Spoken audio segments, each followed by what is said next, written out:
सुनाइए, हमको एक सामने बिठाने वाले हैं एक दूसरे के, ये चाहते हैं कि आपसे उस दिन जो दिल की बातें शुरू हुई थी उसको ये कैप्चर करना चाहते हैं। ये है क्या? रहेगी है क्या?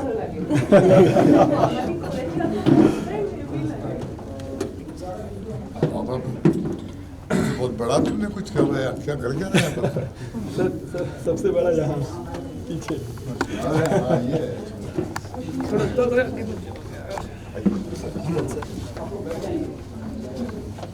आप आए? हाँ जी। फूल आप यहाँ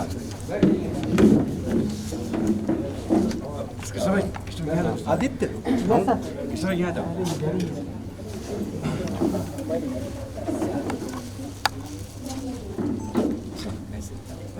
सुनीता, सुनीता दी, सुनीता मैम, सुनीता कहाँ है? सुनीता मैम, सुनीता, सुनीता दीदी। फोटो करा ली आदित्य, ये सर इधर आओ राजू भाई, इस तरफ हाँ मैं फेसिंग अभी अभी करवा दो। फेसिंग करा लीजिए। हाँ करते बेटा तुम इतना आगे एक बार सर एक महेश जी थोड़ा फेसिंग फेसिंग वहाँ पर पीठ नहीं होनी चाहिए ना। थोड़ा पीछे आ जाओ, पीछे आ जाओ। आप ले लीजिए। फेसिंग तो आ जाएगी मगर वहाँ पीठ नहीं होनी चाहिए। जी ठीक है। आदित्य, यस सर मुंडी जी पीछे हैं। तो हमेशा जुड़ा रहता है, कहाँ नहीं होता है। आप आज सुबह आए? जी कल शाम आए थे। कल शाम को लेट आए। अच्छा जी। कल मेरी बात हुई, वो अपने हमारी एक एक्टिविस्ट हैं लाहौर में, हाँ जी। उन्होंने कहा कि वो तो सड़क अब तक नाम पे नहीं की, उन्होंने की थी, फिर उन्होंने निकाल दिया, उनको मुल्लाओं ने ये शोर मचाया वहाँ जी पर, जी जी जी मगर वो लगे हुए हैं। वो लगे हुए जी। इम्तियाज हाँ। कुरैशी एक है हाँ, हाई कोर्ट के। सईदा एक हमारी अपना वहाँ पर एक्टिविस्ट है, अच्छा जी। वो हमारे साथ खड़ी रहती थी, हम उसकी प्लेयर सब जाते थे जी ना। जी जी तो हमने उस चौक पे खड़े होकर मांग की थी, जी। तो वहाँ की आवाम तो बहुत सपोर्टिव है। वो हाफिज सईद हैं जो। हाँ, वो बहुत सपोर्टिव, वो तो बोलते थे हाँ हाँ जी बिल्कुल, बहुत प्यारे। वो मानते हैं, पूरी पूरी तरह से मानते हैं। बिल्कुल सही है जी। गाड़ी रोक के वो साथ में नारा लगाते थे। इधर चेयर लगा वो तो बाद में क्या वो प्रेशर वो जो एक हाँ जी, वहाँ का जो माहौल है। माहौल था। तो मैं भी गया था 2003 में हाँ। शहीदी दिन पर, तो जुलूस लेके गए थे जी अल हमरा हॉल में। अच्छा, हाँ। वहाँ से 1000 नौजवान और नारे लगा रहे थे कि भगत सिंह सरहद के इस पार भी जिंदा है, भगत सिंह सरहद के इस पार भी जिंदा है। अच्छा, बहुत जोश है। बिल्कुल सामने है वहाँ पर प्रिजन में, हाँ जी हाँ जी हाँ जी वहाँ से नजर भी आता है। जी। मुंडे भाई फोटो अच्छा हुआ। और सही जगह पे वो वो जो ट्रैफिक कोई आइलैंड बात नहीं। ये बंद कराओ। ये शादमान चौक पे कृष्णा एक बार बंद हाँ, करो। शादमान। कृष्णा ये बंद करो लाइट। उनके जीवन की आदित्य। घटनाएं हैं, प्रेम की। राजीव सामने देखें आप। हाँ।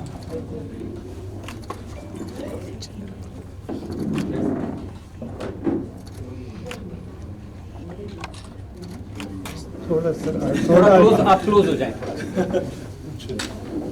आ रहा है, हो गया बहुत ठीक है। हाँ जी माता जी। ये उनकी 4 पिक्चर्स थी। ये बचपन में 12 साल के, ये जब 16 साल के थे जी नेशनल कॉलेज में ड्राफ्टिंग क्लब की ग्रुप फोटो। ये उनकी पहली गिरफ्तारी 1927 में लाहौर में। सर आप वहीं करो। हाँ, राजीव भाई और ये फाइनल। हाँ जी हाँ जी।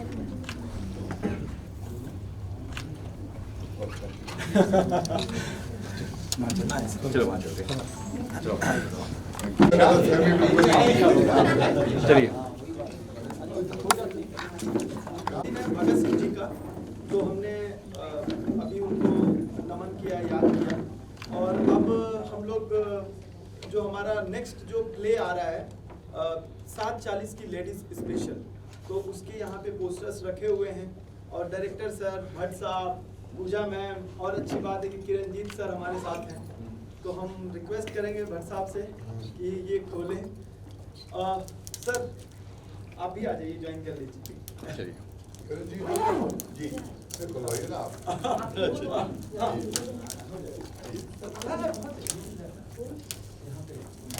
हाँ, हम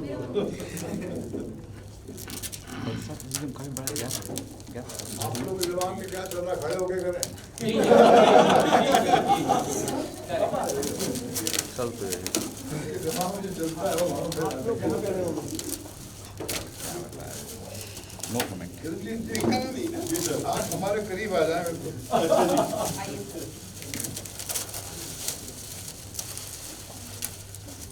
अच्छा ये जो है पूरा खराब हो गई। अरे वाह, ये keep that away, foil away. Foil. एक रह गया।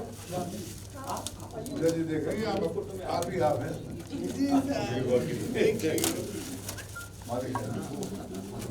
हाँ जी बताओ, कहाँ से किसको सर यहाँ पे यहाँ पे लोग दे रहा है। Yes sir. सर सेंटर में देखिए, बोल दीजिए। बीच में आप आ जाओ सर। कैमरे हैं सर। हाँ राइट कैमरा कोई है ही नहीं, एक ही बेचारा तू देख ले, ठीक है। तू वहाँ पे खड़ा अकेला वहाँ पर, ठीक है। भीड़ से अकेला।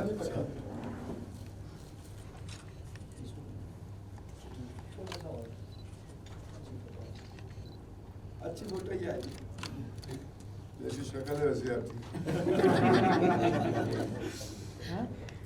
हाँ जी, या थैंक यू 7:40 की लेडीज नीचे ऊपर ले रखे होंगे, बैठेंगे बाइट करेंगे वाइट करते एक मिनट थोड़ा ब्रीफ करेंगे। ओके हाँ आप बस जैसे है ऐसे आगे ले लेंगे। पूरा प्ले ही हाईलाइट है। पूरा प्ले ही हाईलाइट है। पूजा जी की स्टोरी पे है, रियल स्टोरी पे है, और नाटक आपको छोड़ता नहीं है। आप घर चले जाओ, आप कहीं भी चले जाओ, नाटक आपको छोड़ता नहीं है। आपके दिमाग में ऐसी पैठ बनाता है। सिर्फ मजाक ही नहीं, ये प्ले म्यूजिकल भी आप कह सकते हो, थॉट प्रोवोकिंग भी कह सकते हो। इस प्ले में सब कुछ है, और सबसे ज़्यादा अच्छी बात इस प्ले की ये, जिस इंसान की ये स्टोरी है वो खुद इसे कर रहे हैं, और ये बहुत कम केसेस में होता है। यानी ना के बराबर, कुछ शायद पॉइंट समथिंग कुछ % केस ऐसे हों जिसमें जो कैरेक्टर है वो खुद पोर्ट्रे कर रहा है। और एहसास होगा आपको ये प्ले देखने के बाद कि हम कितनी छोटी ज़िंदगी में जी रहे हैं।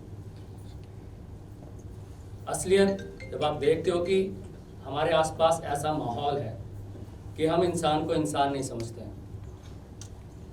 एक्चुअली ये सवाल अगर जहन में आ गया तो शायद बहुत लोगों के लिए इस हमारे सो कॉल्ड समाज में जीना आसान हो जाए, जो कि बहुत ज़रूरी है। एक सोच की बात है, और इस सोच मुझे लगता है हम सब में ये नाटक देखने के बाद कुछ ना कुछ % तक तो आती है, जो कि बहुत ज़रूरी है, जो कि इस नाटक की मैं कहूँगा सक्सेस भी है। और सबसे बड़ी बात, महेश भट्ट सर को जब ये स्टोरी बताई तो सर ने कहा सीधा मैं प्रेजेंट कर रहा हूँ। सर इसी तरह 7:40 के साथ जुड़े, आवारा थिएटर ग्रुप के साथ जुड़े कि वीरेंद्र ठीक है। सर को मैं पिछले 12-13 सालों से जानता हूँ, सिंस 2011, और मिलता रहा हूँ, सर से बातें होती रही हैं। तो सर का एक ही, ये हाँ करने के बाद एक ही सवाल था सर, कि इस कम्युनिटी के लिए इस प्ले से कोई फ़ायदा है? क्योंकि मैं पहले तमन्ना कर चुका हूँ इतने सालों पहले, है ना, मुझे पता है क्या रियलिटी है इनकी। तो मेरा ये था कि पूजा दी ने एक बात बोली थी कि हमें अच्छी सोसाइटी में घर नहीं मिलता, लोग हमें नहीं देते हैं। तो मेरा ये थी अगर उन्हें अच्छी सोसाइटी में घर मिल जाए ना, तो ये पहली हमारी जीत हो जाएगी, इक्वालिटी की बात आ जाएगी। तो ये नाटक ऐसी बहुत सी बातें रखता है आपके सामने, तो मेरे ख्याल से आज की सोसाइटी में बहुत ज़्यादा ज़रूरी है। That's enough?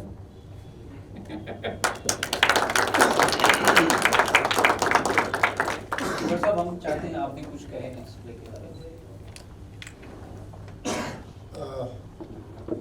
वीरेन ने जिक्र किया तमन्ना का, जो टीकू नाम के एक ट्रांसजेंडर शख्स थे, उनकी जिंदगी पर पेश थी, जिसको मैं पर्सनली जानता था बचपन से। उस फिल्म को नेशनल अवार्ड मिला। पूजा की वो पहली फिल्म थी, पूजा भट्ट की। उसने कमर्शियल फिल्म नहीं बनाई, अपनी पहली डेब्यू फिल्म। उसने सोचा कि यही फिल्म बनानी चाहिए। एक ट्रांसजेंडर की कहानी थी, जिसने एक सड़क से एक बच्ची को उठाया था जिसका नाम था तमन्ना, और वो रमजान के दिनों में उसने कचरे के डब्बे से बच्ची को उठाया और उसकी परवरिश की। तो उसकी जद्दोजहद की कहानी है। उसको हम पर्दे पर लाने में कामयाब हुए, उसको नेशनल अवार्ड मिला। मगर ये कहानी जो 740 की लेडी स्पेशल है, इसमें एक अनोखी बात ये है कि पूजा एक कोलकाता से चलती है, बंगाल से चलती है, और वहाँ से आके मुंबई जैसे शहर में, जहाँ पर इतना एक कॉम्पिटिटिव स्पेस है, 740 की लेडी स्पेशल में अपनी पहचान बनाती है। वहाँ के जो लड़कियाँ हैं, औरतें हैं जो जाती हैं रोजगार कमाने, वो सिर्फ इसके डांस को अपने मोबाइल से कैप्चर करके उसको वायरल करते हैं, और फिर ये आसमान को छूने लगती है। तो बदलते हुए दौर की ये एक दास्तान है कि आज की तारीख में कोई गेट कीपर्स पे डिपेंडेंट है नहीं, जिसके ज़रिए आप स्टार बन सकते हैं। अगर आप में जज्बा हो, आपके अंदर टैलेंट हो, तो ये जो राइट पे पूजा जी बैठी हैं, इसने अपने ही दम पे अपनी पहचान बनाई, और ये बहुत बड़ी चीज़ है। और उसका ले दे के जब फाइनली जब इनसे पूछा गया, जब मैंने इनका वीरेन जी का एक स्पेशल अपना पहला जो लेके पहले एक रेजर होता, फाइनल रेजर, जब मैंने एक छोटे से कमरे में फ्लैट लाइट में जब परफॉर्मेंस देखी, तो मैं बंद गया था। एक छोटे से रूम में इनकी एनर्जी ने, इनकी ईमानदारी ने मुझे बांध के रखा। और फिर जब प्ले के दौरान इनसे पूछा गया कि साहब आप क्या चाहती हैं, तो उन्होंने कहा कि मेरी जिंदगी में अगर मैं मेरे ही जैसे जो लोग हैं, जो बूढ़े हो जाते हैं, जो इस काबिल नहीं होते कि वो सड़क पर उतर के या कुछ करके अपनी रोजी कमा लें, तो उनके लिए मैं एक छत, एक जगह क्रिएट करूँ जहाँ पर वो डिग्निटी से जिए। और मेरे लिए ये सबसे बड़ी चीज़ है। सही आज़ादी का मतलब वही होता है जो दूसरे को आज़ाद करे। एक आज़ाद शख्स जो है, जो अपनी आज़ादी हासिल करता है बड़ी मुश्किल के बाद में, उसके अंदर एक ही प्यास रहती है कि मैं दूसरों को किसी पर डिपेंडेंट नहीं छोड़ूं। तो ये मेरे ख्याल में ये प्ले 740 की जो लेडी स्पेशल है, जो वीरेन जी ने लिखी है, अपना डायरेक्ट की है, और उनकी वाइफ ने डायरेक्ट लिखी है, ये इनके दिल से निकली है। 2:30 बजे रात को तुमने इनको जगाया था, रात को 2:30 बजे जगाया था इन्होंने। इनका वायरल एक वायरल था देख के, और ये रो रही थी। उन्होंने कहा कि इस शख्स की ज़िंदगी में हमको प्ले करना चाहिए। और 2-3 रोज़ बाद ये मेरे दफ्तर में आए।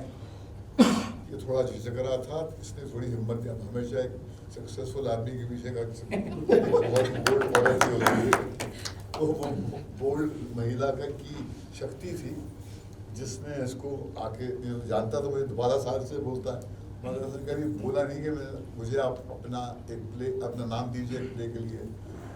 तो उसने कहा कि क्या क्या पूछ लो, ना ही बोलेंगे ना, क्या होगा।